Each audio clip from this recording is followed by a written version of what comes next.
Right, Crunk here, and I think I'm going to stick these in the back of each other because I've got the enthusiasm now, why not? I thought about something today, and I want to talk about the annoying Avatar The Last Airbender Deus Ex Machina of energy bending. And I'm sure we're all very annoyed by that. And so Deus Ex Machina, for whoever may be unaware of the term, is generally a plot device in a story that is pulled completely out of the writer's arse because they didn't know how to end it and they put themselves in a magical situation where they couldn't get any further. Say the main character of the story falls down a well, suddenly he has a magical tool that can dig a hole in the wall or can make a magical ladder. It's the plot fixes for fantasy plots. And I think that's what pissed us off as a fan base generally, that Avatar as a program, as a children's program, never relied on this. There was never a villain of the week scenario where they would be stuck in a situation and suddenly the convenient solution is there and it happens.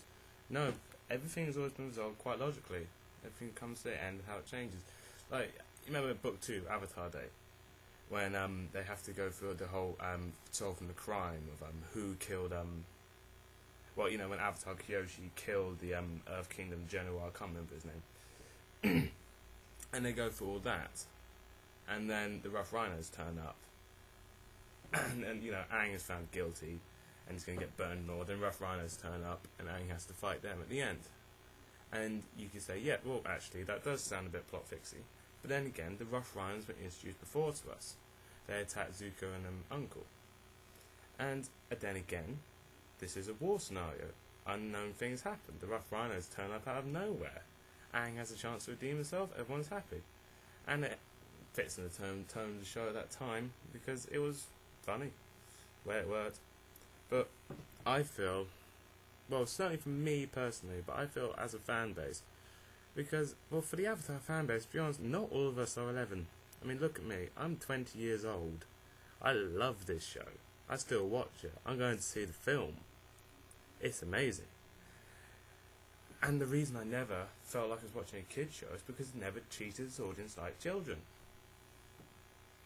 And that's why I always feel energy bending insulted the viewer's intelligence.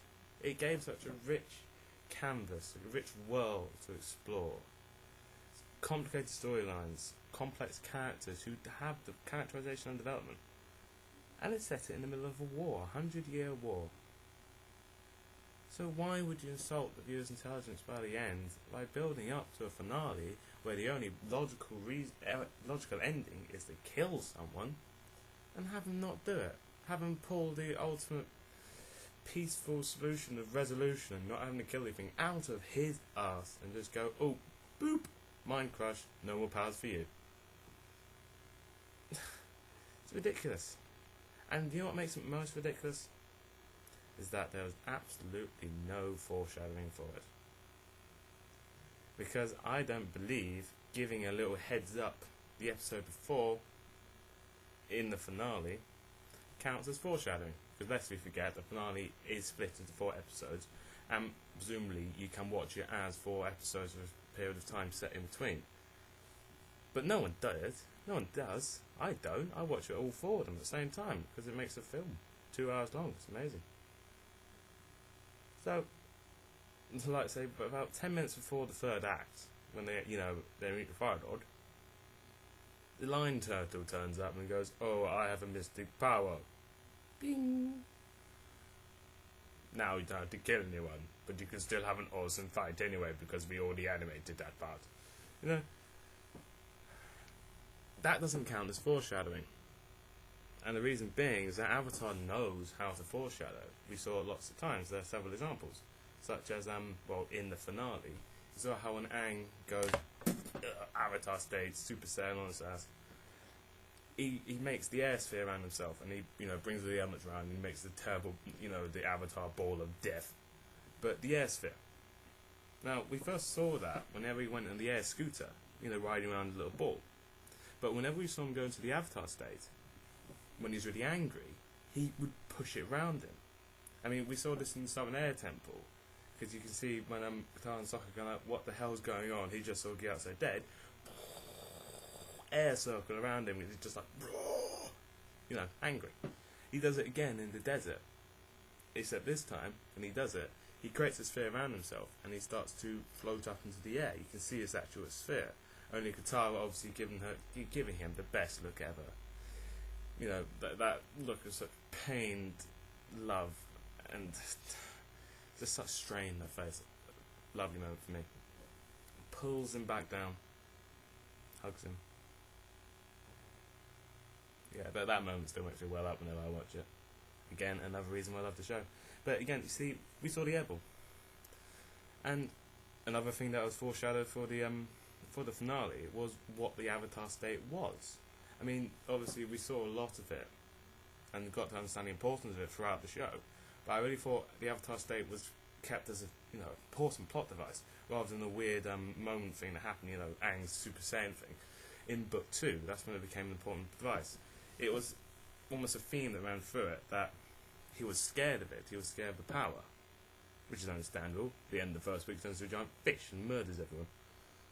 And when we see throughout Book 2 how he's scared of this power from the first episode, when called, noticeably enough, the Avatar state, when he brings it on prematurely and nearly kills an entire Earth Kingdom base, and Roku comes down and gives him the chat.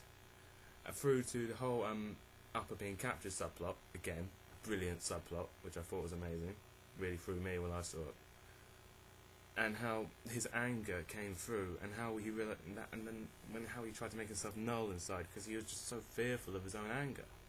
Anger leads to the Avatar state, as we saw in the desert. And finally through to the Guru, when he's saying like, you need the Avatar state, because when you have it, you'll be able to do everything you can, but you have to let go of all your worldly possessions.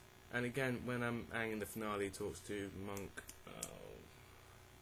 Avatar Yang Chen, she says that, but the Avatar can never do it. He must let go completely. I forget the exact line, but you know what she says. She says that the Avatar can never find love. The Avatar can never be a true airbender because he has to be for the world. So you see, I've gone through 2 points there of how foreshadowing worked, and I'm sure there are more, but I need to keep this to a time limit. And I think what really threw us most as a fan base was what we expected of Aang. Because I come from this being an angry 20-year-old male who likes metal and, violence. Let's just go for that. Yeah, it doesn't sound good, but whatever. I wanted to see Aang kill him. I did. I wanted blood. Because I was expecting a big fight. And if they can kill people in Dragon Ball Z, then why can't they do it in Avatar? And I thought they might. Because we saw how Aang changed from a small child to, an older child. But you can see how he matured. I mean, he loses his airbender clothes, and you have to remember those clothes were of a pupil. He loses them. And when we see him in the Day of Black Sun, he's made his own gear. He's the Avatar. His voice changed. Admittedly, that's because what's his name, Zachary? The kid who voiced him, his voice broke throughout it. But you can tell that's probably why he was chosen, because his voice changed. I also noticed that in the animation of Aang showed that Aang changed. He had a look in his eye that showed him, he was ready to go all the way. And I wanted to see that. I thought that would be the payoff, especially after everything we see the Fire Lord do. What a 100-year war has done, because that's the side effect that never gets completely realised. What war does? A world destroyed. So yeah, I feel the energy bending was a stupid Deus Ex Machina that pissed us off. Wanna try it? Anywho, so I might actually keep the train rolling this time if I've got some ideas to talk about. So, I'll be this. Head to that side. Wrong hand.